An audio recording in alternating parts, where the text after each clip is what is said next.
नमस्कार. सहज आणि सोपे शिक्षण या यूट्यूब चॅनलवर माझ्या विद्यार्थ्यांचं स्वागत आहे. आज आपण गणितातील पहिले प्रकरण त्रिमितीय आकार याविषयी माहिती घेणार आहोत.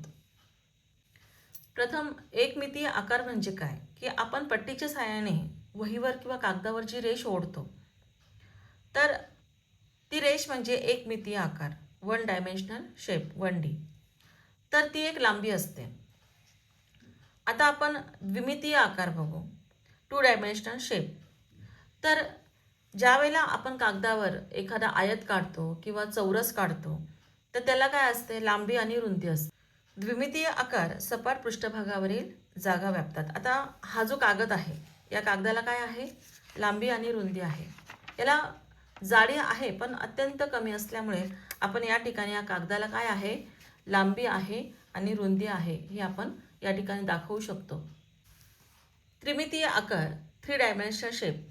तर त्रिमितीय आकार हे अवकाशातील जागा व्यापतात. तर यांना काय असते, लांबी, रुंदी आणि उंची असते.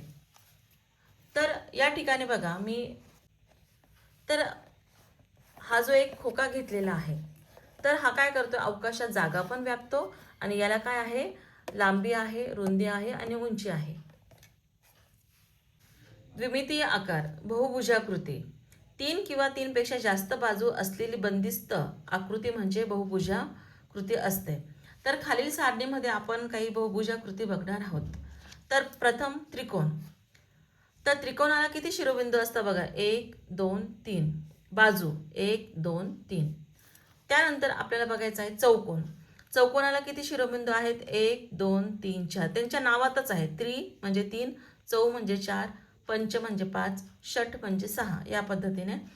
तर चौकोनाला शिरोबिंदू आहेत 4. बाजूंची संख्या पण काय आहे, 1 2 3 4. त्यानंतर पंचकोन बघा, 1 2 3 4 5. 5 शिरोबिंदू. शिरोबिंदू म्हणजे काय की ज्या ठिकाणी त्या आकृतीच्या दोन बाजू एकत्र येतात आणि कोन तयार होतो. तर ज्या बिंदूजवळ कोन तयार होतो तो असतो शिरोबिंदू. तर बाजूंची संख्या आहे 1 2 3 4 5. षटकोन. तर षटकोनाला शिरोबिंदू असतील 6, बाजू पण 6.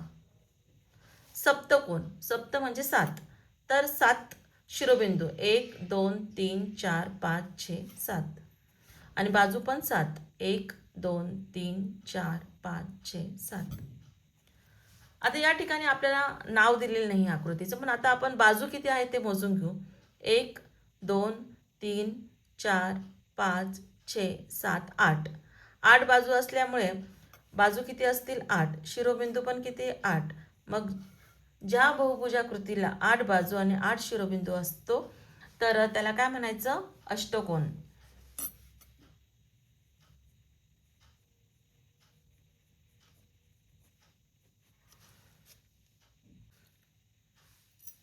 पुढील पार्टमध्ये आपण त्रिमितीय आकार याविषयी माहिती घेणार आहोत आणि त्यावरील जो सराव संच आहे तो पण आपण सोडवणार आहोत.